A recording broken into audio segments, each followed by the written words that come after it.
বর্ধিত লকডাউনের প্রথম দিনেও স্বাস্থ্যবিধি ভেঙে ঢাকায় ফিরছে মানুষ। চলছে দূরপাল্লার বাস, বাড়ছে ঝুঁকি। ভিড় ঠেলে কর্মস্থলে ফিরলে ব্যাপক মাত্রায় করোনা ছড়ানোর শঙ্কা, কঠোর বিধিনিষেধ প্রয়োগের পরামর্শ।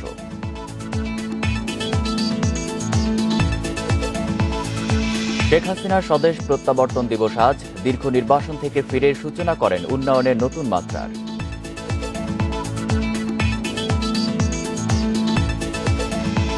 আসছে বাজেটে সর্বোচ্চ গুরুত্ব রূপপুর বিদ্যুৎ কেন্দ্র প্রকল্পে। পদ্মা সেতু চালুর লক্ষ্যে থাকছে আলাদা বরাদ্দ।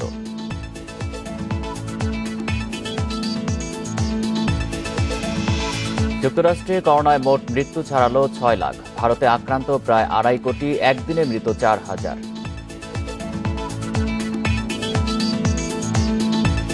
স্বাগত ইন্ডিপেন্ডেন্ট সংবাদে। আপনাদের সাথে আছি আমি আলী আশরাফ। শুনছিলেন শিরোনাম, জানাবো পুরো খবর। করোনা সংক্রমণ রোধে বর্ধিত লকডাউনের প্রথম দিনেও ঈদের ফিরতি যাত্রায় স্বাস্থ্যবিধি মানায় উপেক্ষা দেখা গেছে। গাদাগাদি করেই ঢাকায় ফিরছে মানুষ। এর আগে ঈদ শেষে কর্মস্থলে ফিরতি যাত্রার প্রথম দিনে সড়ক, মহাসড়ক ও ফেরিঘাটে দেখা যায় ঢাকামুখী মানুষের চাপ। তবে সরকারি নির্দেশ অমান্য করে কোথাও কোথাও চলেছে দূরপাল্লার বাসও। ঈদ শেষে কাজে যোগ দিতে কর্মস্থলে ছুটছেন লোকজন। ভোর থেকেই মাদারীপুরের বাংলাবাজার ও রাজবাড়ীর দৌলদিয়া ফেরিঘাটে ছিল উপচে পড়া ভিড়। স্বাস্থ্যবিধি না মেনে গাদাগাদি করে ফেরি পারাপার হচ্ছে শত শত মানুষ। ফেরিতে ওঠার জায়গা না থাকলেও ঝুঁকি নিয়ে উঠছেন অনেকেই। বিভিন্ন যানবাহনে 3 থেকে 4 গুণ বাড়তি ভাড়া গুনতে হচ্ছে দক্ষিণাঞ্চলের বিভিন্ন জেলার যাত্রীদের। যে জায়গায় হচ্ছে 200-300 টাকা ভাড়া, সেখানে হচ্ছে 700-800 টাকা ভাড়া। যে জায়গায় মানুষ যাত্রী একজন আসবে, সে জায়গায় 3 জন করে গাদাগাদি করে আসছে। যাত্রীর চাপ সামাল দিতে পাটুরিয়া দৌলদিয়া নৌ রুটে 16টি এবং শিমুলিয়া বাংলাবাজার রুটে 15টি ফেরি চলছে। আমরা চাপ যখন বাড়বে তখন ওই পারের থেকে আমরা খালি ফেরি আনবো। যেমন আমরা ঈদের আগেও আমরা ওই পারের থেকে চাপ বৃদ্ধি পাইছে, আমরা এই পারের থেকে খালি ফেরি ছাড়ি দিচ্ছি, একেবারে খালি ফেরি ছাড়ি দিচ্ছি। তখন আমি ওই পারের থেকে খালি ফেরি চাবো। সরকারি নির্দেশ অমান্য করেই উত্তরবঙ্গ থেকে চলাচল করছে দূরপাল্লার যাত্রীবাহী বাস। এতদিন বসা ছিল আমাদের গাড়িগুলা। সকাল থেকেই গাড়ির চাপ বেড়েছে ঢাকা টাঙ্গাইল বঙ্গবন্ধু মহাসড়কে। এছাড়া বরিশাল বাস টার্মিনাল থেকে বাংলাবাজারের উদ্দেশ্যে ছেড়ে গেছে দূরপাল্লার বাস। আমাদের তো সংসার আছে, আমাদের তো চালাই খাইতে হবে। 400 চাইলে 400, 500 চাইলে 500, কিন্তু লোক সেটা 2 জন করে নিতে আসে। এদিকে বিধিনিষেধ বাড়ায় আজও ঢাকা ছাড়ায় পাটুরিয়া এবং শিমুলিয়া ফেরিঘাটে ভিড় বেড়েছে দক্ষিণবঙ্গমুখী মানুষের। সোহেলি জাহান, ইন্ডিপেন্ডেন্ট নিউজ ডেস্ক। করোনা সংক্রমণ রোধে দেশে চলমান কঠোর বিধিনিষেধ আরও 7 দিন বাড়িয়ে প্রজ্ঞাপন জারি করেছে মন্ত্রিপরিষদ বিভাগ। বিধিনিষেধ চালু থাকবে 23 মে মধ্যরাত পর্যন্ত। এবারের প্রজ্ঞাপনে রাজস্ব আদায়ের সাথে সম্পৃক্ত সব দপ্তরকে জরুরি পরিষেবার আওতাভুক্ত করা হয়েছে। দেশে চলমান বিধিনিষেধের মেয়াদ 23 মে পর্যন্ত বাড়িয়ে রোববার আনুষ্ঠানিক প্রজ্ঞাপন জারি করে মন্ত্রিপরিষদ বিভাগ। নতুন প্রজ্ঞাপনে যোগ হয়েছে আরও 2টি নির্দেশনা। দেশে করোনার দ্বিতীয় ঢেউয়ে শনাক্ত ও মৃত্যু দ্রুত বাড়তে থাকায় 5 এপ্রিল থেকে কঠোর বিধিনিষেধ আরোপ করে সরকার। 5 দফায় বেড়ে সেটি জারি ছিল 16 মে পর্যন্ত। এবার বিধিনিষেধ বাড়ল আরও 1 সপ্তাহ। জনপ্রশাসন প্রতিমন্ত্রী ফরহাদ হোসেন জানান, এবারের প্রজ্ঞাপনে ভূমি অফিস সহ সরকারের রাজস্ব আদায়ের সঙ্গে সম্পৃক্ত সব দপ্তর ও সংস্থাকে জরুরি পরিষেবার অন্তর্ভুক্ত করা হয়েছে। দেশে করোনার তৃতীয় ঢেউয়ের শঙ্কা থাকায় 23 মে পর্যন্ত পরিস্থিতি পর্যবেক্ষণ করে পরবর্তী সিদ্ধান্ত নেবে সরকার। সরকারের কর রাজস্ব আদায়ের সাথে সম্পৃক্ত সকল দপ্তর সংস্থা সমূহ, আমাদের কর অফিস রয়েছে, তারপরে আমাদের রেজিস্ট্রি, ভূমি রেজিস্ট্রেশন, এই জায়গাগুলো আওতামুক্ত, জরুরি পরিষেবার মধ্যে থাকতে হবে।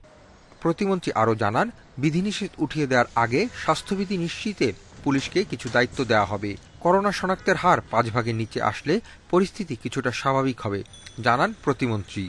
করোনা যাতে নিয়ন্ত্রণের মধ্যে থাকে এবং 2%-এর ভিতরে থাকে, সেটি আমরা চাইবো। আপনি জানেন 5-এর নিচে থাকলে সেটি অত্যন্ত ভালো। যারা ঈদের আগে বাড়ি গেল বা যারা আপনার করেছে, তো সেটি আমাদের এখন পর্যবেক্ষণ করতে হচ্ছে কি অবস্থাটা আমরা যদি দেখে নিই, তারপরে যখন আমাদের খোলার সম্ভব হবে তখন যাতে করে আমরা পুলিশকেও কিছু দায়িত্ব দিতে পারি, তারা যাতে করে মাস্ক পরার ব্যাপারটা আমাদের নিশ্চিত করতে হবে। ঈদে যারা বাড়ি গেছেন, করোনা সংক্রমণ রোধে তাদের আরও কিছুদিন সেখানেই থাকার আহ্বান জানান জনপ্রশাসন প্রতিমন্ত্রী।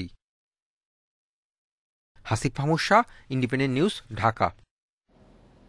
করোনা সংক্রমণ রোধে চলাচল নিয়ন্ত্রণে কঠোর বিধিনিষেধ প্রয়োগের পরামর্শ চিকিৎসকদের।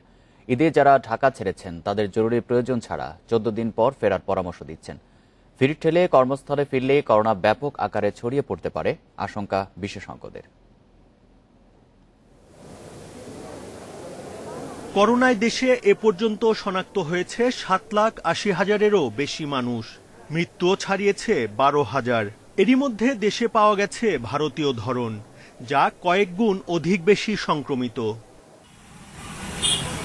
এবারের ঈদে করোনার সংক্রমণ উপেক্ষা করে রাজধানী ছেড়েছে প্রায় 1 কোটি মানুষ। প্রিয়জনের সাথে ঈদ উদযাপন শেষে আবারও রাজধানীতে ফিরছেন মানুষ।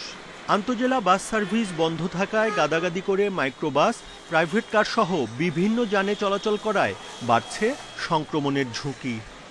যাওয়ার সময় যা হয়েছে সেরকম যেন না হয়, ধৈর্যের সহিত আস্তে আস্তে করে এবং স্বাস্থ্যবিধি মেনে ব্যাক করেন এবং 14 দিন এলাকায় থেকে আসেন। সেটাই আমাদের তৃতীয় ওয়েভকে আমাদের মোকাবেলা করতে অনেক সহজ হবে। সংক্রমণ দ্রুত ছড়িয়ে পড়া রোধে চলাচল কঠোরভাবে নিয়ন্ত্রণের তাগিদ দিচ্ছেন বিশেষজ্ঞরা। স্বাস্থ্যবিধি মেনে চলতে তো সবাই জানে, জেনেও তো কেউ মেনে চলছে না, কারণ এটার কোনো এনফোর্সমেন্ট নাই। এখন করা উচিত যে বড় বড় শহরগুলোতে কোনো লোক ঢুকতে পারবে না, এটা করে ফেলা উচিত। যে যেখানে আছে ওখানে থেকে যা আগামী 2 দিন, তাহলে কারো না কারো অসুবিধা হবে। ওই অসুবিধাটা মেনে নিয়ে ওটাতে বাধ্য করে যদি ঢাকা শহরের লোককে বাঁচানো যায়, এটা একটা অ্যাটেম্প্ট করতে পারে। ভারতীয় ধরন ছড়িয়ে পড়লে তার নিয়ন্ত্রণ কঠিন হবে বলেও জানান বিশেষজ্ঞরা। Buddhadeb Kundu, independent news, Dhaka. এখনও কোনো প্রতিষ্ঠানকে করোনা টিকা উৎপাদনের অনুমোদন দেওয়া হয়নি। রোববার এক বিজ্ঞপ্তিতে এই তথ্য জানিয়েছে ঔষধ প্রশাসন অধিদপ্তরের মহাপরিচালক। এতে বলা হয়েছে, বাংলাদেশের একটি ওষুধ কোম্পানিকে সিনোফার্মের কোভিড-19 টিকা তৈরির অনুমতি দেওয়ার যে খবর গণমাধ্যমে বেরিয়েছে তা সঠিক নয়। কোনো কোম্পানি নিজেদের কারখানায় করোনা ভাইরাসের ওই টিকা তৈরি করতে হলে সরকারের অনুমোদন লাগবে। এর আগে গত 29 এপ্রিল চীনের সিনোফার্মের তৈরি টিকা জরুরি ব্যবহারের অনুমোদন দেয় ওষুধ প্রশাসন অধিদপ্তর।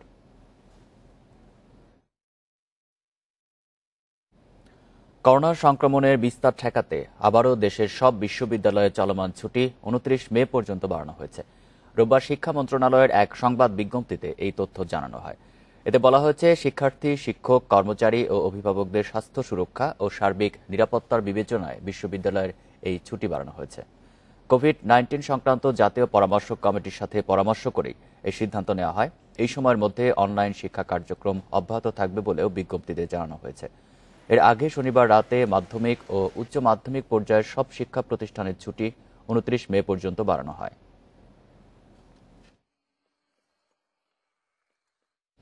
আওয়ামী লীগ সভানেত্রী ও প্রধানমন্ত্রী শেখ হাসিনার স্বদেশ প্রত্যাবর্তন দিবস আজ। 1981 সালের এই দিনে দীর্ঘ নির্বাসন শেষে দেশে ফেরেন বঙ্গবন্ধু কন্যা। লাখো মানুষের ভালোবাসায় সিক্ত হন তিনি। শেখ হাসিনার নেতৃত্বে দেশের আর্থ-সামাজিক উন্নয়নের নতুন মাত্রা সূচিত হয়েছে। 1975 সালের 15ই আগস্ট জাতির পিতা বঙ্গবন্ধু শেখ মুজিবুর রহমান সপরিবারে নির্মমভাবে নিহত হন। এ সময় তার 2 কন্যা শেখ হাসিনা ও শেখ রেহানা বিদেশে থাকায় ঘাতকদের হাত থেকে রেহাই পান। বঙ্গবন্ধু হত্যাকাণ্ডের পর চরম এক প্রতিকূল পরিবেশে নির্বাসিত প্রবাসী জীবন কাটাতে হয় আজকের প্রধানমন্ত্রী শেখ হাসিনাকে। বিদেশে থাকাকালেই 1981 সালে অনুষ্ঠিত কাউন্সিল অধিবেশনে সর্বসম্মতিক্রমে আওয়ামী লীগের সভাপতি নির্বাচিত হন শেখ হাসিনা।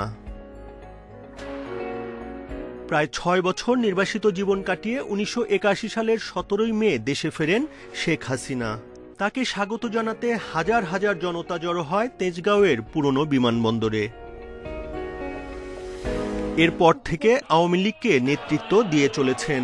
দীর্ঘ সময়ে দলীয় প্রধানের দায়িত্বে থেকে নেতৃত্ব দিতে গিয়ে কারাবরণ, জীবননাশের হুমকি সহ অনেক বন্ধুর পথ পাড়ি দিতে হয়েছে তাকে।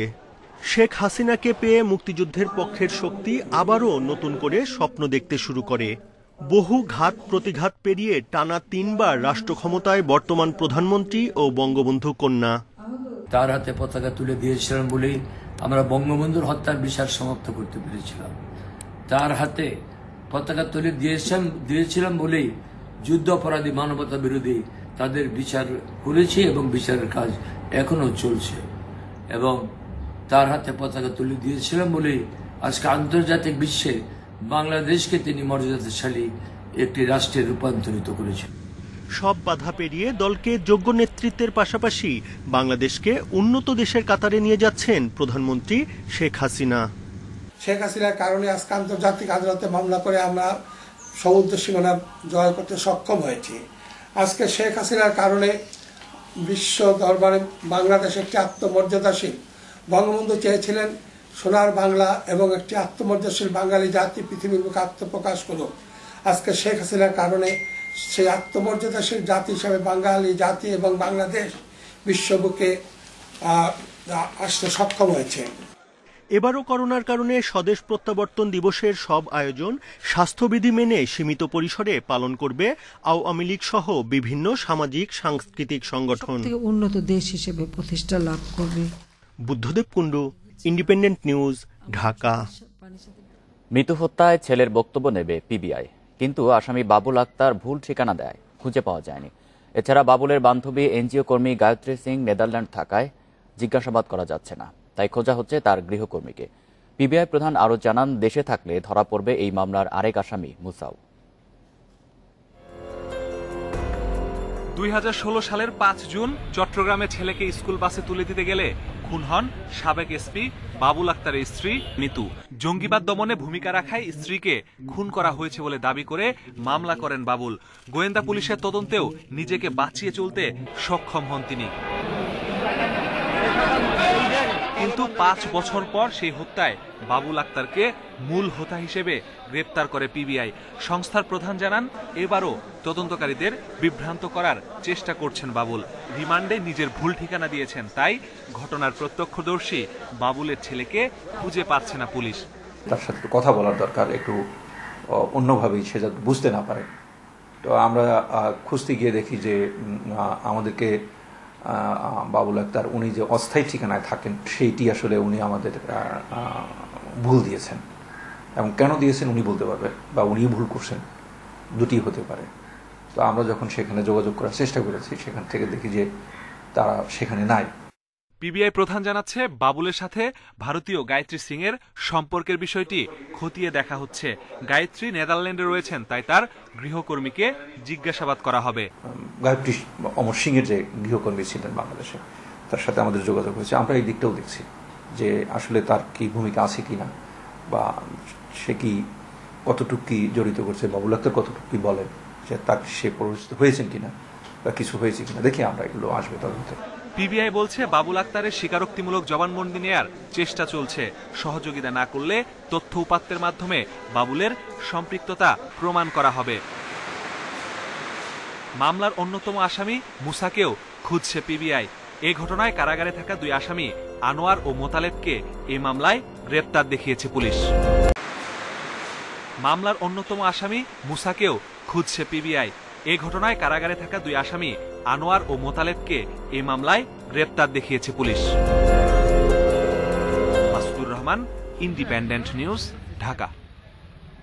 রোববার দুপুর পর্যন্ত 24 ঘন্টায় দেশে করোনায় আরও 25 জনের মৃত্যু হয়েছে। এর মধ্যে পুরুষ 18 এবং নারী 7 জন। এ নিয়ে মোট প্রাণহানি বেড়ে দাঁড়ালো 12,149 জনে। করোনায় দেশে শনিবার 22 ও আগের দিন শুক্রবার মৃত্যু হয় 26 জনের, আর রোববার মারা গেছে 25 জন। গত 24 ঘন্টায় 459টি ল্যাবে 5,430 নমুনা পরীক্ষায় করোনা শনাক্ত হয়েছে 363 জনের। এখন পর্যন্ত মোট শনাক্ত হয়েছেন 7,80,159 জন। রোববার বিকেলে স্বাস্থ্য অধিদপ্তরের সংবাদ বিজ্ঞপ্তিতে জানানো হয়, গত 24 ঘন্টায় করোনা রোগী শনাক্তের হার 6.69%, যা 64 দিনের মধ্যে সর্বনিম্ন। তবে বিশেষজ্ঞদের আশঙ্কা, ঈদে বাড়ি যাওয়া নিয়ে পরিবহন অব্যবস্থাপনার কারণে এই হার আবারও দ্রুত বেড়ে যেতে পারে। আসলে পরিকল্পনার মধ্যে থাকতে হতো, হয় আমরা ঢাকা শহরের মেইন পথগুলোকে একদম বন্ধ করব, অথবা বা বিশেষ করে হটস্পট 3-4টা শহরে, অথবা যদি ছাড়তেই হয় তাহলে আমরা কিভাবে ছাড়বো। যেমন ধরা যাক যে গণপরিবহনে যেটুকু ঝুঁকি ছিল বন্ধের ভালো, তার চাইতে কিন্তু অনেক বেশি ঝুঁকি হয়ে গেছে এই ছোট ছোট পরিবহনে। এবং আমরা যেভাবে ঠাসাঠাসি করে যেতে দেখলাম গণমাধ্যমে এবং লঞ্চ পর্যন্ত যেভাবে ঘটতো বিষয়গুলো, আসলে আতঙ্কের বিষয়। দেশে 24 ঘন্টায় করোনা শনাক্ত বিবেচনায় সুস্থতার হার 92.55% এবং মৃত্যু হার 1.56%। মাহমুদুর নবী, ইন্ডিপেন্ডেন্ট নিউজ। আগামী বছর জুনের মধ্যে স্বপ্নের পদ্মা সেতু চালু করতে চায় সরকার। প্রকল্পের বাকি কাজ শেষ করতে আগামী বাজেটে এই খাতে 3,500 কোটি টাকা বরাদ্দ রাখা হচ্ছে। একক প্রকল্প হিসেবে সবচেয়ে বেশি 18,500 কোটি টাকা বরাদ্দ পাচ্ছে রূপপুর বিদ্যুৎ কেন্দ্র। উপকারভোগীদের সুবিধা দিতে দ্রুত শেষ হওয়ার অপেক্ষায় থাকা প্রকল্পে গুরুত্ব দেওয়ার পরামর্শ অর্থনীতিবিদদের। পদ্মা সেতু ও মেট্রো রেল সহ অগ্রাধিকার প্রাপ্ত 8 প্রকল্পে গত ফেব্রুয়ারি পর্যন্ত গড় অগ্রগতি 57.56%। কাজের গতি ধরে রাখতে আগামী অর্থবছরে এডিপিতে এসব প্রকল্পের অনুকূলে পর্যাপ্ত বরাদ্দ রাখার কথা বলছে পরিকল্পনা কমিশন। এবছর ডিসেম্বরের মধ্যে উত্তরা দিয়াবাড়ি থেকে রাজধানী আগারগাঁ পর্যন্ত মেট্রো রেল চালু করতে চায় সরকার। তাই আসছে বাজেটে দ্বিতীয় সর্বোচ্চ বরাদ্দ পাচ্ছে মেট্রো রেল প্রকল্প, যার পরিমাণ 4,807 কোটি টাকা। তৃতীয় সর্বোচ্চ বরাদ্দ পাচ্ছে মাতারবাড়ি বিদ্যুৎ কেন্দ্র। বড় প্রকল্প যেগুলা 70-80 ভাগের মতো 60 ভাগ পার হয়ে গেছে, এদেরকে যা অর্থ চাইবে দিয়ে তাদের শেষ করার সুযোগ দেওয়া, যাতে আর না পিছায়।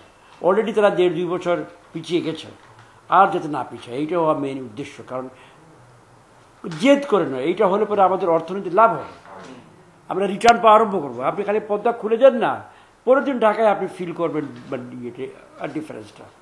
অর্থনীতিবিদরা বলছেন, করোনার মধ্যেও মেগা প্রকল্পগুলোর কাজ এগিয়ে চলছে। অর্থের অভাবে যাতে কাজ বাধাগ্রস্ত না হয় তা নিশ্চিতের তাগিদ তাদের। পদ্মা ব্রিজের সর্বশেষ অ্যালোকেশনগুলো যেন এখানে পুরোপুরিভাবে মিট করা হয়, এখানে যেন কোনো ছাড় করতে কোনো দেরি না হয়, এটা আমরা চাই।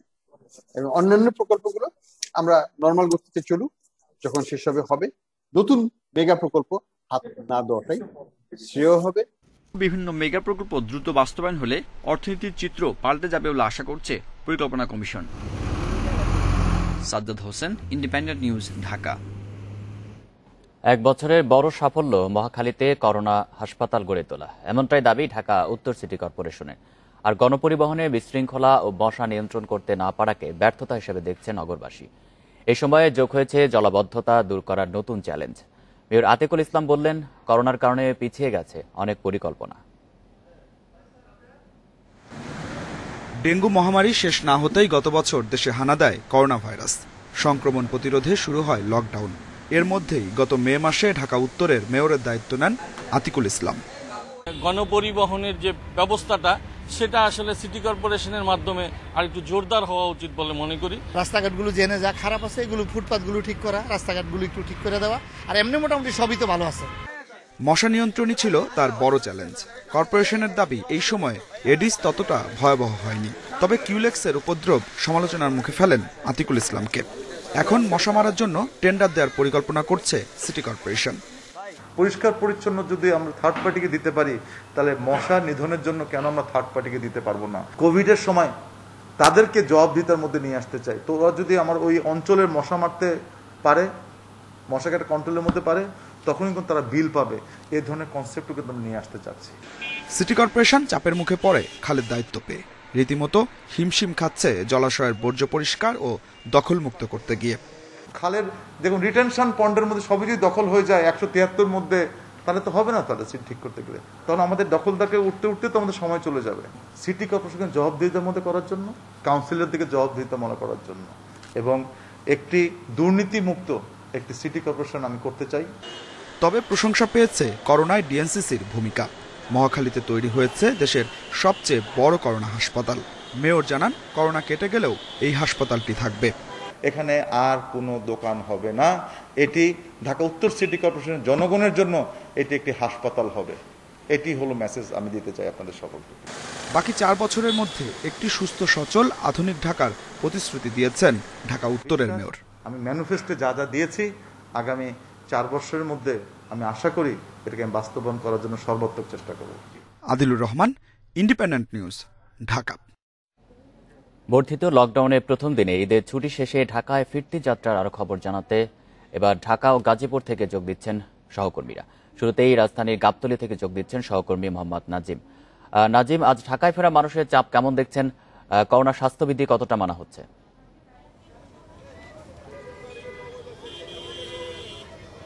আশরাফ, আপনাকে জানিয়ে রাখা ভালো যে আমরা সকাল থেকে এখান থেকে দেখছি যে জনস্রোতের ভিড় বেড়েই চলেছে। ঢাকামুখী মানুষজনের জনস্রোত যতটুকু বাড়ছে, চাপই বাড়ছে, সময়ের সাথে সাথে ভিড় দেখা যাচ্ছে। এখানে দেখা যাচ্ছে যে পরিবহন না থাকায়, গণপরিবহন না থাকায় তারা ভিন্ন বিকল্প ব্যবস্থায় ঢাকায় চলে আসছে, ট্রাকে করে আসতেছে তারা। তারপর হচ্ছে যে বিভিন্ন বিকল্প পদ্ধতিতে কিংবা বিভিন্ন বিকল্প মাধ্যমে তারা আসছে ঢাকায়। এখনো পর্যন্ত দেখা গিয়েছে যে সকাল থেকে তাদেরকে জিজ্ঞাসা করা হয়েছে যে তারা কিভাবে এই লকডাউনের মধ্যে ঢাকায় আসছেন, কিভাবে কেন। তাদেরকে জিজ্ঞাসা করার পর তারা বলছে যে তাদের চাকরি কিংবা কর্মস্থলে ফেরার জন্য তাদের এই ভিড় এবং তাদের এই ঢাকাতে ফেরার তাদের এই ব্যস্ততা। তাদেরকে জিজ্ঞাসা করা হয়েছিল যে এরকম ভাবে যে আপনাদের এই লকডাউনের মাধ্যমে কেন আপনারা এত ঢাকা আসার জন্য এত ব্যস্ততা। তো তারা এটাই বলছে যে সরকার যেহেতু গণপরিবহন মাধ্যম এখনো পর্যন্ত সেরকম ভাবে সুব্যবস্থা কিংবা নিয়ম নীতি শুরু করেনি, তো সেক্ষেত্রে তাদের এই কষ্ট ভোগান্তি হলেও তারা ঢাকাতে আসার চেষ্টা করছে এবং তারা কর্মস্থলে যোগ দেওয়ার চেষ্টা করছে। এমনকি তাদের মধ্যে স্বাস্থ্যবিধি তেমন কোনো মানার কোনো তেমন বালাই দেখা যাচ্ছে না, মাস্ক ঠিক মতো পরা যাচ্ছে না, এমনকি জড়ো হয়ে তাদের একসাথে ঢাকায় আসতে দেখা যাচ্ছে। ট্রাকে করে তারা যখন ঢাকায় আসে তারা বিপুল পরিমাণে মানুষ দেখা যাচ্ছে একসাথে জড়সড়ো হয়ে আছে। এমনকি তারা যখন ঢাকায় আসছে তারা দেখা যাচ্ছে যে বিভিন্ন একসাথে অনেক মানুষ যখন জড়ো হয়ে থাকে সেরকম ভাবে তাদের মাস্ক পরতে দেখা যাচ্ছে না। এমনকি সরকার তাদেরকে যখন নিরুৎসাহিত করছে ঢাকায় আসতে, কারণ সংক্রমণ যেহেতু বাড়ার একটা শঙ্কা আছে, তো সেক্ষেত্রে তাদের সেই শঙ্কা মানার ক্ষেত্রে তারা তেমন কোনো তোয়াক্কা করছে না। দেখা যাচ্ছে যে নিয়মনীতির অনেকটা অমান্য করেই তারা ঢাকায় চলে আসতেছে। আর এছাড়া দেখা গেছে যে আমরা যতটুকু জানতে পেরেছি যে বিভিন্ন সূত্র থেকে যে ফেরিঘাটে এখনো পর্যন্ত প্রচুর মানুষ আটকে আছে, তারা ঢাকার দিকে রওনা দিচ্ছেন। এমনকি যে তারা ঢাকায় আসার জন্য অনেকে ভিড় জমিয়ে যাচ্ছে। বেলা যতই গড়াচ্ছে ততই দেখা যাচ্ছে যে জনস্রোতের ভিড় বাড়ছে, ঢাকামুখী মানুষের ভিড় বাড়ছে। এমনকি যে যানবাহনের যে চাপ আগের থেকে সচরাচর বেড়েই গেছে, এমনকি তাদের প্রচন্ড পরিমাণে ভিড় এখানে দেখা যাচ্ছে। নাজিম, আপনি থাকবেন আমাদের সাথে। আমরা এবার গাজীপুরের পরিস্থিতি জানবো, সেখান থেকে যোগ দিচ্ছেন সহকর্মী আবুল হাসান। হাসান, ঢাকায় ফেরা মানুষের ভিড় কেমন দেখছেন মহাসড়কে? আজও কি দূরপাল্লার বাস চলছে? আপনি যেমনটি বলছিলেন যে কর্মস্থলে ফেরার যে ব্যস্ততা মানুষের রয়েছে, সে পেটের তাগিদে এবং কর্মস্থলে ফেরার তাগিদে কিন্তু জনস্রোত কিন্তু এখন রাজধানী ঢাকামুখী এবং আশেপাশের এলাকা বিশেষত গাজীপুরে অনেকেই ফিরছেন। আমি যদি আমার পিছনের চিত্রটি দেখাতে চাই, এখানে কিন্তু বিভিন্ন রুটের বাস চলাচল করছে, বিশেষ করে আন্তঃজেলার যে বাসগুলো রয়েছে সেই বাসগুলো চলাচল করছে। আর গতকাল এই চন্দ্র পয়েন্টে অনেক দূরপাল্লার বাস ছিল, কিন্তু আজকে আমি খবর নিয়ে যেটি জেনেছি যে ভোর পর্যন্ত দূরপাল্লার বাস কিছুটা বিক্ষিপ্তভাবে চলাচল করলো। পুলিশের তৎপরতার কারণে সকাল থেকে এই রুটে এখন পর্যন্ত সেই দূরপাল্লার বাস চলাচল বন্ধ রয়েছে। এবং আরেকটি খবরে আমরা জেনেছি যে অনেক বাস কালিয়াকুর পয়েন্টে দূরপাল্লার যে বাসগুলো রয়েছে সেই বাস এসে যাত্রী নামিয়ে দিয়ে সেখান থেকে আবার ঘুরিয়ে দেওয়া হচ্ছে, এরকম তথ্য আমরা পেয়েছি। এবং মানুষের স্রোত কিন্তু আসলে এখন অনেকটা বেড়েছে এবং যানবাহনের চাপও বেড়েছে। মানুষ যেভাবে পারছেন তারা কর্মস্থলে ফিরছেন, বিশেষ করে পিকআপ, প্রাইভেট কার, বিভিন্ন গণপরিবহন, হালকা যানবাহন, এমনকি যে অ্যাম্বুলেন্স রয়েছে সেই অ্যাম্বুলেন্স করেও অনেক যাত্রীকে আমরা এখানে যানবাহন, এমনকি যে অ্যাম্বুলেন্স রয়েছে সেই অ্যাম্বুলেন্স করেও অনেক যাত্রীকে আমরা এখান দিয়ে পারাপার হতে দেখেছি। এবং যাত্রীদের সঙ্গে আমি কথা বলে যেটি জানতে পেরেছি যে তাদের পেটের তাগিদে এবং কর্মস্থলে ফেরার তাগাদাই তারা আসলে যে কোনো উপায়ে এখন কর্মস্থলে ফিরতে চান এবং সেই উদ্দেশ্যে তারা বিভিন্নভাবে তারা কর্মস্থলে আসছেন। এবং যাত্রীরা যেটি অভিযোগ করছেন যে দূরপাল্লার অনেক জেলায় দূরপাল্লার গাড়ি বন্ধ থাকার কারণে তাদের ভেঙে ভেঙে আসতে হচ্ছে এবং যে ভাড়া সেই ভাড়াও তাদেরকে বেশি গুনতে হচ্ছে। ফলে পথের ভোগান্তি এবং করোনার ভয় এগুলো মাথায় নিয়ে কিন্তু আসলে তারা কর্মস্থলে ফিরছেন বলে আমাদেরকে জানিয়েছেন। এবং হাইওয়ে পুলিশের সাথে আমি কথা বলেছিলাম, তারা বলছেন যে ভোর থেকে এই পর্যন্ত তারা 5টি দূরপাল্লার বাস আটক করেছেন এবং 4টি মধ্যে নিয়মিত মামলা দেওয়া হয়েছে। এবং তারা বলছেন যে দূরপাল্লার বাস বন্ধ সহ লকডাউন বাস্তবায়নে তারা মাঠে তৎপর রয়েছেন। তো এই ছিল মোটামুটি গাজীপুরের সর্বশেষ সড়ক পরিস্থিতি। গাবতলী এবং গাজীপুর থেকে জানাচ্ছিলেন আমাদের সহকর্মীরা। ঈদের ছুটি কাটিয়ে কর্মস্থলে ফেরা মানুষের খবর জানাতে এবার রাজবাড়ীর দৌলতদিয়া ঘাট থেকে যোগ দিচ্ছেন সহকর্মী শামীম রেজা। শামীম, ঘাটের এখনকার কি পরিস্থিতি দেখছেন, ভিড় কেমন? এখনো কিন্তু যানবাহনের চাপ রয়েছে এই দৌলতদিয়া ফেরিঘাটে। আমার পেছনটাতে দেখতে পাচ্ছেন যে নারায়ণগঞ্জ ফেরি, সেই ফেরিটা কিন্তু এখনই ছেড়ে দেবে। এই ফেরিটাতে আমরা যেটা দেখতে পেয়েছি যে অল্প সংখ্যক কিন্তু ব্যক্তিগত গাড়ি এবং 2 থেকে 3টা কিন্তু পণ্যবাহী ট্রাক উঠেছে। এছাড়া কিন্তু পুরা ফেরি জুড়েই কিন্তু যাত্রী রয়েছে। সকাল থেকে এসেই কিন্তু আমরা দেখতে পেয়েছি যে দৌলতদিয়া ঘাট থেকে যে ফেরিগুলো ছেড়ে গিয়েছে প্রত্যেকটা ফেরিরই কিন্তু একই অবস্থা। পাশেই আরেকটা ফেরি নোঙ্গর করা রয়েছে, রজনীগন্ধা ফেরি, ওটা ছেড়ে গেলেই কিন্তু এই ফেরিটা ছেড়ে যাবে। তো এটাও কিন্তু প্রায় ব্যক্তিগত গাড়ি এবং যাত্রী উঠতে শুরু করেছে। আমরা দেখেছি যে যেসব যাত্রীরা ঈদ শেষে রাজধানী ঢাকায় ফিরছে তারা কিন্তু বেশ ভোগান্তি নিয়েই এই দৌলতদিয়া ঘাটে আছে এবং এই দৌলতদিয়া ঘাট থেকে ফেরি পারাপার হয়ে তারা তাদের গন্তব্যে যাচ্ছে। তারা যেটা বলছেন যে যেহেতু গণপরিবহন বন্ধ রয়েছে সে কারণে কিন্তু তাদেরকে ভেঙে ভেঙে আসতে হচ্ছে, অর্থাৎ কখনো অটোরিকশা, কখনো মাহেন্দ্র, এমনকি আমরা দেখতে পেয়েছি যে মাইক্রো বাসগুলো আছে সেই মাইক্রো বাসগুলোতেও কিন্তু গাদাগাদি হয়েই পারাপার হচ্ছে। কোনো প্রকার স্বাস্থ্যবিধি বা সামাজিক দূরত্ব কিন্তু মানা হচ্ছে না। সেই সাথে ফেরিগুলোতেও কিন্তু একই অবস্থা, একজনের গায়ের সঙ্গে আরেকজনের গা ঘেঁষাঘেঁষি করেই যাত্রীরা পারাপার হচ্ছে। এক্ষেত্রে কিন্তু আমরা প্রশাসনের কোনো তৎপরতা দেখতে পাইনি সামাজিক দূরত্ব নিশ্চিতের জন্য। আর বিআইডব্লিউটিসি কর্তৃপক্ষ বলছে যে এই রুটে ছোট বড় মিলে 16টি ফেরি চলাচল করছে, যে কারণে যাত্রীরা ভোগান্তি নিয়ে ফেরিঘাট পর্যন্ত আসলেও তাদেরকে কিন্তু এই ফেরি পারাপারের জন্য কোনো প্রকার ভোগান্তি পোহাতে হচ্ছে না। তো সবকিছু মিলিয়ে বলতে পারি যে সময় যত গড়াচ্ছে যাত্রী এবং যানবাহনের চাপটাও বৃদ্ধি পাচ্ছে এই দৌলতদিয়া ফেরিঘাট এলাকাতে। রাজবাড়ী থেকে জানাচ্ছেন সহকর্মী শামীম রেজা। পাবনা মানসিক হাসপাতালের প্রায় 90 বিঘা জমির হদিস মিলছে না। বিপুল আয়তনের এই জমি কিভাবে হাসপাতালের রেকর্ড থেকে হারিয়ে গেল তা কেউ বলতে পারছে না। এতে জমি স্বল্পতায় অনিশ্চিত হয়ে পড়েছে হাসপাতালের নতুন একটি প্রকল্প।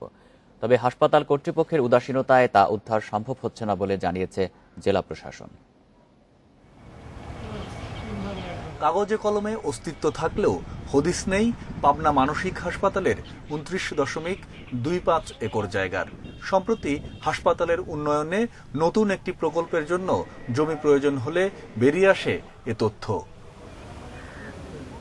1961 সালে মানসিক হাসপাতালের জন্য 133.25 একর ভূমি অধিগ্রহণ করা হয়। 2010 সালে 30 একর দেওয়া হয় পাবনা মেডিকেল কলেজকে। 103.25 একর অবশিষ্ট থাকার কথা থাকলেও রয়েছে 74 একর। কর্তৃপক্ষের গাফিলতির কারণেই বিভিন্ন সময়ে এসব জমি দখলে নিয়েছে প্রভাবশালীরা। এরা কোনো জনগণ দখলও খাচ্ছে না, জোরকে নিয়েও নেয়নি, পড়ে আছে। তারা হয়তো আশেপাশে কাঁচা ঘর বাড়ি করে বসত করতে 20 ফিট 25 ফিট জায়গা করে পড়ে আছে। তাহলে এই জমিটাতে মেন্টাল ভিত্তি আসবে না, ওই জমির সাথে অ্যাড হবে না, না হওয়ার কারণে দেখা যাচ্ছে ওই জমিটা কমে গেছে। কিভাবে এসব জমি অন্যের দখলে গেল এর কোনো সদুত্তর দিতে পারেনি হাসপাতাল কর্তৃপক্ষ। 82 সালের ঘটনা, আর আমি আসতে তো 1 বছর হলো। আমাদের পরিচালক ছাড়া হচ্ছে 2 মাস 3 মাস হলো। তো জানার কথাটা তারপরে অনেক কাগজপত্র দেখে আমাদের অলরেডি 2 জন কর্মকর্তা নিয়োগ দেওয়া হয়েছে। তারা দ্বিতীয় এলএ শাখায় গেছে, তারা যা কাগজপত্র দিচ্ছে। বেদখল জায়গা উদ্ধারে বিভিন্ন সময়ে উদ্যোগ নেওয়া হলেও হাসপাতাল কর্তৃপক্ষের উদাসীনতায় তা সম্ভব হচ্ছে না বলে অভিযোগ জেলা প্রশাসনের। আমরা ম্যাপটা খুঁজে চেষ্টা করছি, যেহেতু 61-এর লাস্ট অধিগ্রহণের জমি অনেক প্রায় 60 বছর আগের। ওনাদের কাছে তো একটা ম্যাপ থাকার কথা, ওনাদের যে জমি কতটুকু সেটা। তো আমরা তাদেরকে সর্বোচ্চ সহযোগিতা করবো জমিটা ফেরত পাওয়ার জন্য। সরকারি সম্পত্তির রক্ষণাবেক্ষণে কর্তৃপক্ষকে দায়িত্বশীল হওয়ার পাশাপাশি হাসপাতালের জমি পুনরুদ্ধারে দ্রুত ব্যবস্থা নেওয়ার দাবি জানিয়েছেন বিশিষ্টজনেরা। Independent news desk. মেঘনা নদীর অব্যাহত ভাঙনে ভোলার চরফ্যাশন উপজেলার ঢালচর ইউনিয়নের 80 ভাগই বিলীন হয়ে গেছে। বাস্তুহারা হয়েছে অন্তত 12,000 মানুষ। হুমকির মুখে পড়েছে পর্যটন কেন্দ্র তারুয়া সৈকত। ভাঙন রোধে ব্যবস্থা নেওয়ার পাশাপাশি ক্ষতিগ্রস্ত পরিবারগুলোর পুনর্বাসনের দাবি স্থানীয়দের। বঙ্গোপসাগরের বুকে জেগে ওঠা ছোট দ্বীপ ভোলার ঢালচর। এটি ছিল কুকরিমুকরি ইউনিয়নের একটি ওয়ার্ড। দুর্গম চরাঞ্চলকে 2010 সালে পৃথক ইউনিয়নে উন্নীত করে সরকার, কিন্তু মাত্র 11 বছরেই মেঘনা নদীর ভাঙনে বিলুপ্তির পথে ইউনিয়নটি। শুরুতে সরকারি বনভূমি ছাড়া ইউনিয়নের বসতি এলাকা ছিল 20 বর্গ কিলোমিটার। গত কয়েক বছরের ভাঙনে 18 কিলোমিটার এলাকায় চলে গেছে নদীগর্ভে। 9টি ওয়ার্ডের মধ্যে এখন টিকে আছে 2টির অংশবিশেষ সহ 3টি ওয়ার্ড। ভিটেমাটে হারিয়েছে ইউনিয়নের অন্তত 12,000 মানুষ। এই 9 ওয়ার্ডের লোক আপনার 3 ওয়ার্ডে বসবাস করে আত্মীয় স্বজনের বাসায়, তারা থাকার মতো জায়গা নাই। এই ডালচরে আমার বাড়ি ভাঙছে 3বার, আমার মতন আরো বহুত লোকের বাড়ি ঘর ভাঙছে। আমি এই পর্যন্ত লত 6বার বাড়ি লাগছি, এখন আর কোথায় নিয়ে যেতে ঘর করবো ওরকম জায়গা আমাদের নাই। নদী ভাঙন থেকে ঢালচরকে রক্ষার দাবিতে এরই মধ্যে এলাকাবাসী মানববন্ধন ও বিক্ষোভ করেছে। ক্ষতিগ্রস্ত পরিবারগুলোকে পুনর্বাসনের দাবি জনপ্রতিনিধিদের। অর্ধ অংশ মানুষ এখনো এই ঢালচরে আছে। আমাদের জোর দাবি যে মানুষগুলো এখন এখানে আছে এই মানুষগুলিকে অন্যত্র পুনর্বাসনের ব্যবস্থা করা হোক। নদী ভাঙন রোধে উদ্যোগ নেওয়া হচ্ছে বলে দাবি পানি উন্নয়ন বোর্ডের। আমরা ইতিমধ্যে একটি প্রকল্প প্রণয়নপূর্বক পানি সম্পদ মন্ত্রণালয়ে দাখিল করেছি। প্রকল্পটি অনুমোদিত হলে ঢালচর নদী ভাঙন হতে রক্ষা পাবে। ঢালচরের দক্ষিণ প্রান্তে রয়েছে পর্যটন কেন্দ্র তারোয়া সমুদ্র সৈকত। ভাঙন রোধে দ্রুত ব্যবস্থা না নিলে নিশ্চিহ্ন হয়ে যেতে পারে পর্যটন কেন্দ্রটিও। Independent news desk. আবহাওয়া অনুকূলে থাকায় হাওড়া অঞ্চলের বোরো ধান কাটা প্রায় শতভাগ শেষ। এখন ধান মাড়াই ঝাড়ায় ব্যস্ত চাষিরা। প্রাকৃতিক কোনো বিপর্যয়ের আগেই ধান কাটা মাড়াই করতে পেরে স্বস্তিতে তারা। চলতি মৌসুমে ফলন ভালো হওয়ায় কৃষকরা আশা করছেন দামও পাবেন ভালো। ধান কাটার পর এখন মাড়াইয়ে ব্যস্ত হাওরপাড়ের কৃষক। শুরুতে নানান দুশ্চিন্তা থাকলেও প্রাকৃতিক কোনো বিপর্যয় আসার আগেই ধান কাটা শেষ হওয়ায় স্বস্তিতে মৌলভীবাজারের কৃষকেরা। আলহামদুলিল্লাহ এবার খুব ভালো ফসল হয়েছে।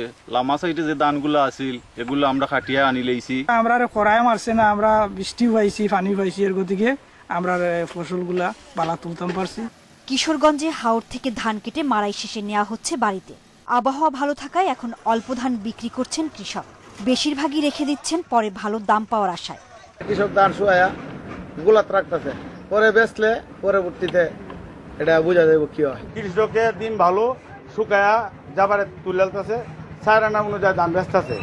সুনামগঞ্জে বোরোর ভালো ফলন হলেও গত কয়েকদিনের বৃষ্টিতে ধান শুকানো নিয়ে চিন্তিত হাওর এলাকার মানুষ। রোদ নাই, কোনো কিছু নাই, এই সমস্যা কি ধান ফুকানের খলাই ফুকানি যায় না, ধান ফুকাইব কিলা।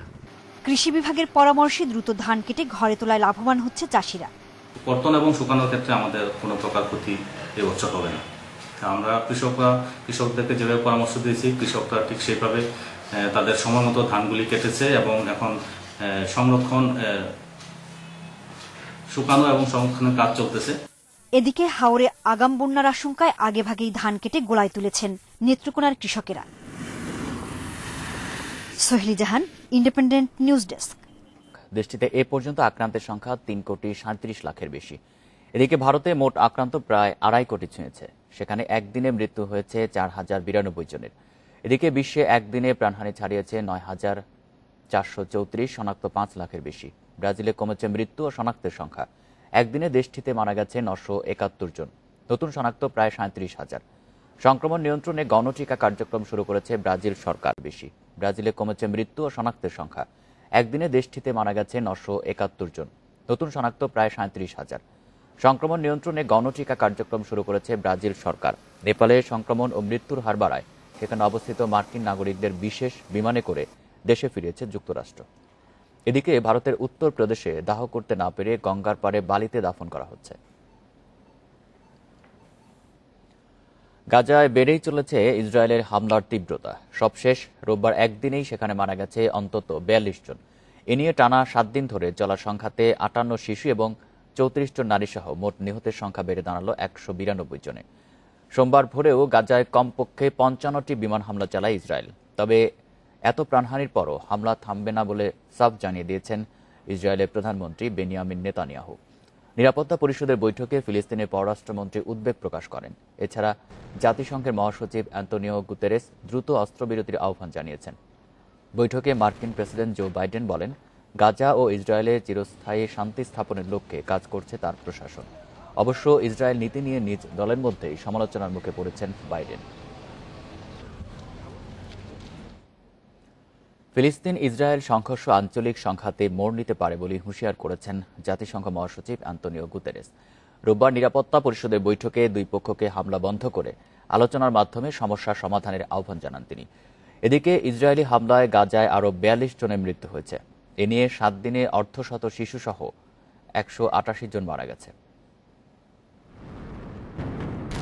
রোববার গাজা উপত্যকায় ইসরায়েলি বিমান হামলায় গুড়িয়ে যায় ৩টি ভবন, ঘটেছে প্রাণহানিও। ৭ দিনের সংঘাতের এটি সবচেয়ে ভয়াবহ হামলা। হামলা চালানো হয় হামাস প্রধান ইয়াহিয়া আল সিনওয়ারের গাজার বাড়িতেও। এমন পরিস্থিতিতে গাজা ইস্যুতে জরুরি বৈঠকে বসে জাতিসংঘ নিরাপত্তা পরিষদ। দুই পক্ষকে লড়াই বন্ধের আহ্বান জানান সংস্থার মহাসচিব। গাজা ও ইসরায়েলের পরিস্থিতি ভয়ঙ্কর। সহিংসতা, মৃত্যু বাড়ছে। দুপক্ষের মধ্যে শান্তি ও সহাবস্থান আরও দূরে ঠেলে দেয়া হচ্ছে। লড়াই অবিলম্বে বন্ধ করতে হবে। একদিকে রকেট ও মর্টাল ছোড়া হচ্ছে, অন্যদিকে গোলাবর্ষণ। সব পক্ষকে যুদ্ধবিরতিতে এসে শান্তিপূর্ণ আলোচনায় সমস্যা সমাধানের আহ্বান জানাচ্ছি। ভার্চুয়াল বৈঠকে গাজায় ইসরায়েলের হামলা যুদ্ধাপরাধ ও মানবতাবিরোধী অপরাধের শামিল বলে মন্তব্য করেন ফিলিস্তিনের পররাষ্ট্রমন্ত্রী রিয়াদ আল মালিকি। অন্যদিকে জেরুজালেমের সংঘাত উস্কে দেওয়ার জন্য হামাসকে দায়ী করেন জাতিসংঘে ইসরায়েলের রাষ্ট্রদূত গিলাদ এরদান। বৈঠকেও হামলা চালিয়ে যাওয়ার কথা জানান তিনি। এদিকে আন্তর্জাতিক আহ্বান উপেক্ষা করে গাজায় হামলা অব্যাহত রাখার ঘোষণা দেন ইসরায়েলের প্রধানমন্ত্রী। শনিবার জালা টাওয়ারে হামলা ন্যায়সঙ্গত ছিল বলেও দাবি তার। সর্বশক্তি নিয়ে সন্ত্রাসী সংস্থার বিরুদ্ধে আমরা লড়াই চালিয়ে যাব। হামাসের আগ্রাসনের কারণে আমাদের চড়া মূল্য দিতে হচ্ছে। গত কয়েকদিনে ১৫০০ লক্ষ্যবস্তুতে হামলা চালিয়েছে আইডিএফ। শান্তি ও ইসরায়েলিদের নিরাপত্তা নিশ্চিত না হওয়া পর্যন্ত হামলা চলবে। ইসরায়েলের বিরুদ্ধে গণহত্যা ও মানবতা বিরোধী অপরাধের অভিযোগ তুলেছে ইরান। গাজায় ইসরায়েলি হামলার নিন্দা জানিয়েছে সৌদি আরব। সায়রা খান, ইন্ডিপেন্ডেন্ট নিউজ। লা লিগা শিরোপার ত্রিমুখী লড়াই থেকে ছিটকে গেল বার্সেলোনা। আগে কাগজে কলমে আশা বেঁচে থাকলেও রোববার সেল্তা ভিগোর কাছে হেরে শিরোপা দৌড় থেকে বিদায় নিল কাতালানরা। ঘরের মাঠ ন্যু ক্যাম্পে শুরুটা দারুণ ছিল বার্সার। শুরুতেই লিওনেল মেসির গোলে এগিয়ে যায় স্বাগতিকরা। তবে বিরতির আগেই শান্তিমিনার গোলে সমতায় ফেরে সেল্তা। এরপর ৮৩ মিনিটে লংলে লাল কার্ড দেখলে ১০ জনের দলে পরিণত হয় বার্সা। এর পরপরই মিনা গোল করলে পরাজয় নিশ্চিতের পাশাপাশি শিরোপা দৌড় থেকে ছিটকে যায় বার্সেলোনা। এদিকে পিছিয়ে পড়েও ওসাসুনাকে হারিয়ে শিরোপার আশা বাঁচিয়ে রেখেছে আতলেতিকো মাদ্রিদ। ঘরের মাঠে শেষ ১০ মিনিটের ২ গোলে জিতেছে সিমিওনির দল। এছাড়া লিগের শেষ অবধি রোমাঞ্চ ধরে রেখেছে রিয়াল মাদ্রিদও। বিলবাওয়ের মাঠে নাচোর একমাত্র গোলে জিতেছে জিদানের দল।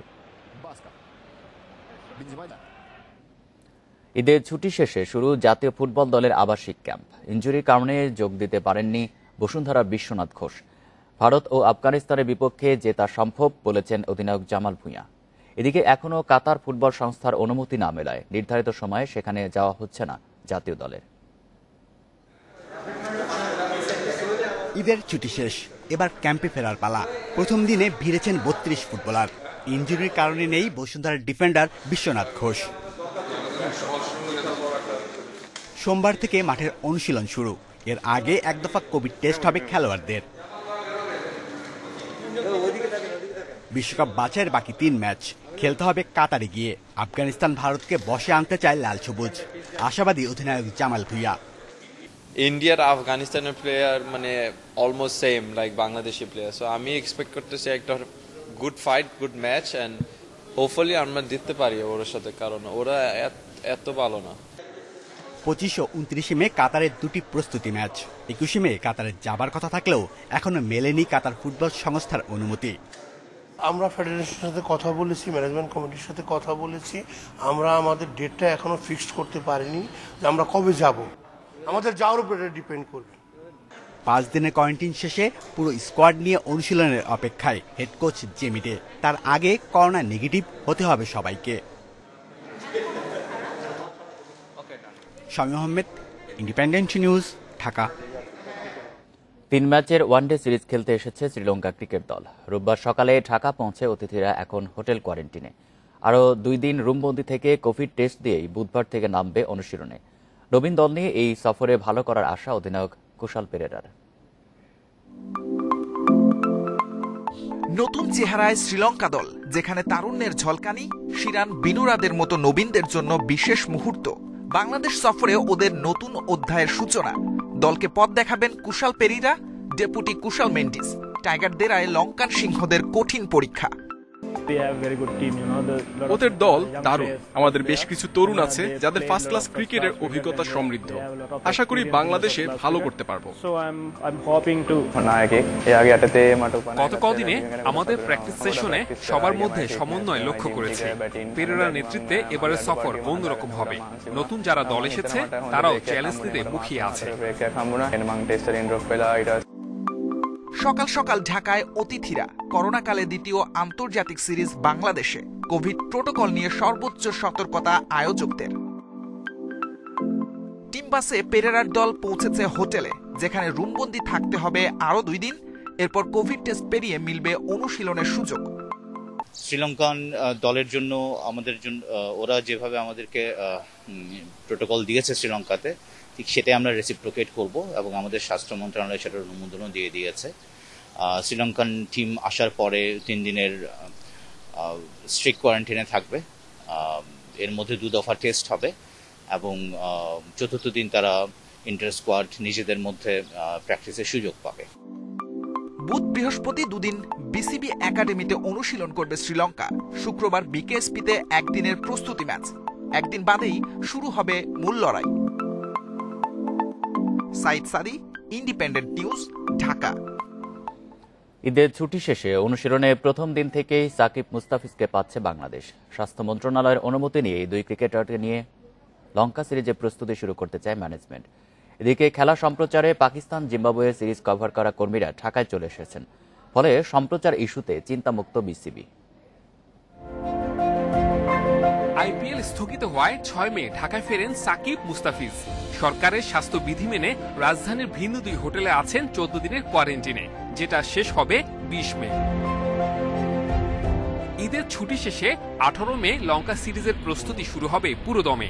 অনুশীলনের প্রথম থেকেই সাকিব মুস্তাফিজকে পাওয়ার গ্রিন সিগন্যাল পেয়েছে বিসিবি। এখন স্বাস্থ্য মন্ত্রণালয়ের আনুষ্ঠানিক অনুমতির অপেক্ষা। এটা আমাদের চেষ্টা রয়েছে যত তাড়াতাড়ি সম্ভব তাদেরকে অ্যাভেলেবল করা, এবং সে ব্যাপারে আমরা যোগাযোগ করছি এবং আমাদের যোগাযোগ হচ্ছে। বাংলাদেশ শ্রীলঙ্কা সিরিজের সম্প্রচার নিয়ে জটিলতা কেটে গেছে। জিম্বাবুয়ে পাকিস্তান সিরিজ কভার করা মিডিয়া ক্রুরা শনিবার দুবাই হয়ে ঢাকা এসেছেন। তাদের মধ্যে আছেন ভারতীয় বংশোদ্ভূত, সাউথ আফ্রিকান ও জিম্বাবুয়ান ক্রু। 1 সপ্তাহের মতো কোয়ারেন্টিন করলেই চলবে তাদের।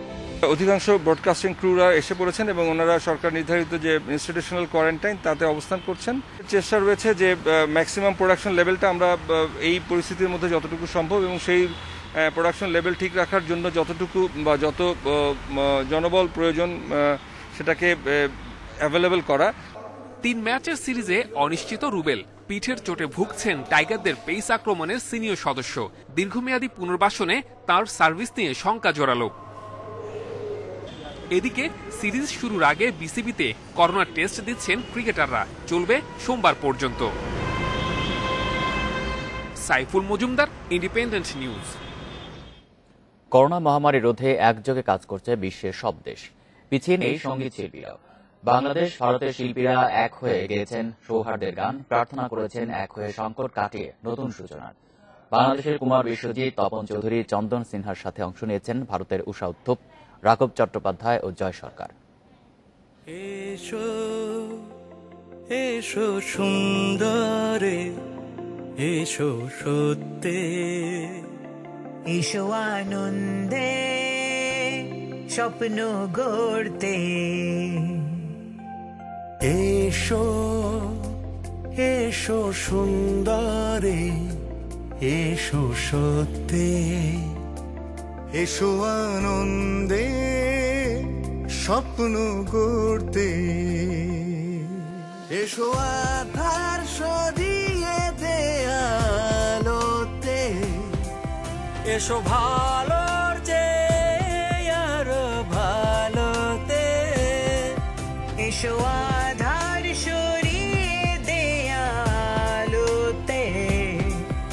এসো এসো ভালো রেচে আরো ভালোতে এসো সুন্দরে এসো আলোতে এসো আনন্দে এসো ভালোতে। সংবাদ শেষ করব, তার আগে শিরোনামগুলো জানিয়ে দেব আরও একবার। বর্ধিত লকডাউনের প্রথম দিনেও স্বাস্থ্যবিধি ভেঙে ঢাকায় ফিরছে মানুষ, চলছে দূরপাল্লার বাস, বাড়ছে ঝুঁকি। ভিড় ঠেলে কর্মস্থলে ফিরলে ব্যাপক মাত্রায় করোনা ছড়ানোর শঙ্কা, কঠোর বিধিনিষেধ প্রয়োগের পরামর্শ। শেখ হাসিনার স্বদেশ প্রত্যাবর্তন দিবস আজ, দীর্ঘ নির্বাসন থেকে ফিরে সূচনা করেন উন্নয়নের নতুন মাত্রা। আসছে বাজেটে সর্বোচ্চ গুরুত্ব রূপপুর বিদ্যুৎ কেন্দ্র প্রকল্পে, পদ্মা সেতু চালুর লক্ষ্যে থাকছে আলাদা বরাদ্দ। যুক্তরাষ্ট্রে করোনায় মোট মৃত্যু ছাড়ালো 6 লাখ, ভারতে আক্রান্ত প্রায় 2.5 কোটি, একদিনে মৃত 4,000। এই ছিল এখনকার সংবাদে। ইন্ডিপেন্ডেন্ট টেলিভিশনের সব খবরের আরো বিস্তারিত জানতে চোখ রাখুন ফেসবুক, ইউটিউব এবং টুইটারে। ধন্যবাদ সবাইকে।